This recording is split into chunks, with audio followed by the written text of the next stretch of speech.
Christian Argémy. Je vais me rasseoir. Je voudrais que tu te fasses l'avocat de la langue française. Qu'est-ce qui est si particulier au français par rapport à d'autres langues? Tu connais d'autres langues? Je ne sais pas si tu... Ça m'intéresse pas. Moi, je suis même allé au Québec. Oui. Au Québec, où ils parlent français. Oui. Et ben, je suis revenu en France en sachant que c'est en France. C'est seulement en France que je pourrais vraiment partager ce que j'ai à partager. Il y a une phrase qui dit « La lettre a enseveli l'esprit ». Ok, c'est vrai. Je pense qu'il y a quelque chose de profond. Quand on fait les choses à la lettre, on perd l'esprit dans lequel on a installé les choses. Maintenant, aujourd'hui, maintenant,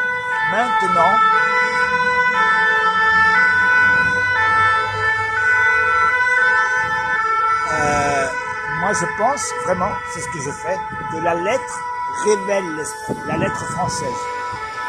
C'est particulier, la langue française, elle est fabuleuse. Déjà, le franc, c'est le libre, c'est ce qui libère. La franchise, pas oublier. Oui. C'est du bas, c'est la base. Ouais, hein. ouais. Et à partir de là, petit à petit, moi je découvre ce qu'on appelle le langage des oiseaux. Moi je ne connais pas, j'ai rien lu là-dessus. Sauf que, il y a de ça 30, 40 ans, pendant plusieurs années, j'avais ce mot aujourd'hui. Aujourd'hui, c'est maintenant. Voilà. Le premier livre que j'ai écrit, c'est ça. Le message d'aujourd'hui. Ça, on ne trouve pas dans les autres langues. On ne trouve qu'en français. Le message d'aujourd'hui, du mot aujourd'hui, d'accord? Mais c'est le message de maintenant, d'aujourd'hui. Il faut entendre les choses dans les deux sens. Eh bien, les grands académiciens, les grands savants, les grands philosophes, tout le monde bégaye. Les grands présidents de la République, machin. Aujourd'hui, moi je bégayais, donc je sais ce que c'est. Mais les gens, ils ne savent pas parler. Alors après, quelques années plus tard, Eureka. L'apostrophe, c'est une contraction, grammaire, base. Hein. Donc c'est aujourd'hui, oui. Aujourd'hui. Comment tu dis oui? Aujourd'hui. Et si c'était aujourd'hui, oui. Et si HUI, c'était. Pourquoi pas? Ça n'a peut-être pas de sens, mais si c'était la porte. Et si. Qu'est-ce qui ouvre la porte? Quand on fait. Ah, lui, HUS. Oui, HUI, l'huisterie. oui, c'est la porte, c'est l'huissier. C'est ça, exactement. Et qu'est-ce qui fait que quand on frappe à une porte ou que la porte s'ouvre, c'est quand on dit oui. Aujourd'hui, oui. Puis il y a le oui. Et voilà, c'est ça, le oui. Le oui qui ouvre la porte. Et la langue française, elle est comme ça d'une façon fabuleuse. Elle nous donne des enseignements initiatiques extraordinaires. Extraordinaires. On ne trouve pas ça dans les autres langues. Un autre exemple, s'il te plaît, alors. Le plus fabuleux pour moi, c'est être humain. Ah oui, bien sûr, parce que c'est tout ça. Alors qu'est-ce qu'il y a Le mot être humain, oui. dans la langue française, tu prends Nico, Robert, Nico Papier, tu trouves être, évidemment, il n'y a pas de mot être humain.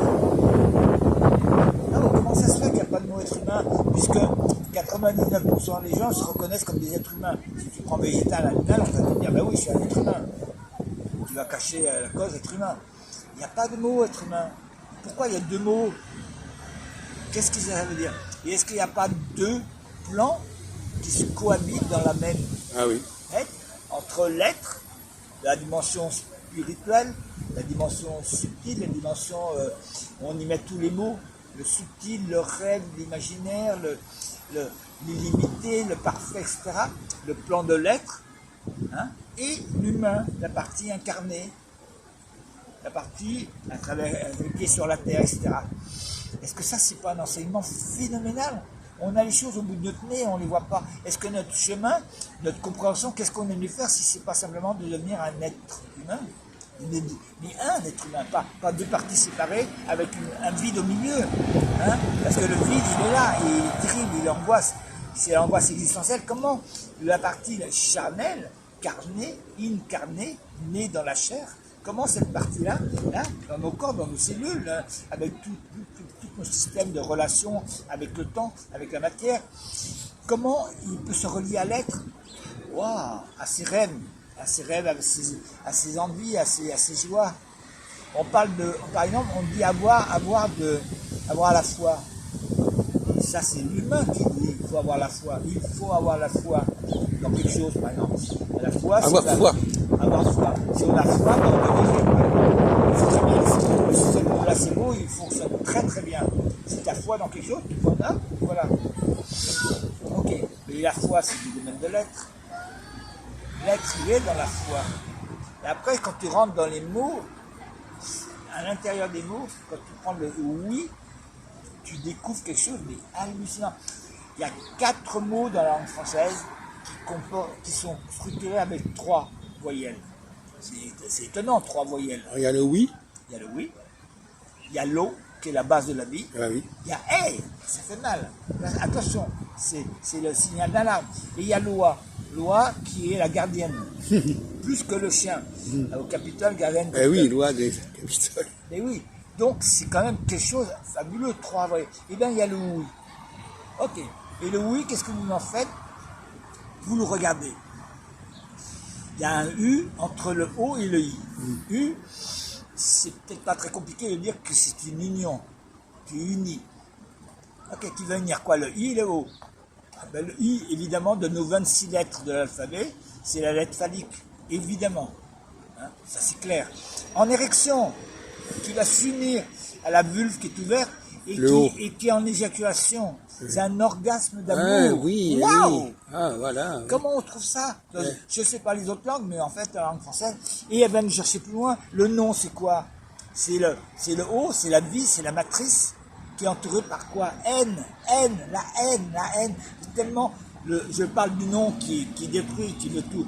Celui dont parle Christian Ferrer, la rage destructrice. Et cette envie de tout détruire, tellement on souffre, on a envie de tout détruire. Ah, c'est comme la mère qui vient de voir sous ses yeux sa fille violée, elle n'a qu'une envie, c'est de maudire cet homme, si c'est un homme évidemment, à vie. Hein. Il y a une haine qui est là. Et c'est ça. Et ça, c'est le non viscéral. Et là, il y a le oui et le non, ils sont là. Rien que dans un mot, en 2 mots, on a un enseignement phénoménal. Ouais. Et incroyable. Et il y a plein de choses comme ça. Hein, après, c'est l'objet du premier livre que j'ai écrit Oui, il y a montre-le 23 ans. ton livre, qu'on le regarde comme ça. Voilà. Mais en fait, le vrai titre, au départ, quand je l'ai écrit, voilà, c'est ça. Le message d'aujourd'hui, au jour du oui. Et normalement, il y a un point sur le i. D'accord. Là, il n'y a pas. Et ça, c'est propre à la langue française. On trouve ça nulle part ailleurs. Et moi, je pense que chaque culture a son... Bon, on va apprendre l'espagnol, la biodanza, par exemple. Il y a des choses extraordinaires qui sont révélées dans chaque culture. Ça, c'est vraiment propre à la lettre française. Vraiment. Et on trouve plein d'autres choses. Alors, on trouve un truc qu'on retrouve en anglais, le présent. Et on trouve en anglais, mais on trouve en français Bien sûr aussi. qu'il y a beaucoup de mots. Oui. Il y a plein de mots comme ça qui nous initient à des choses tellement importantes.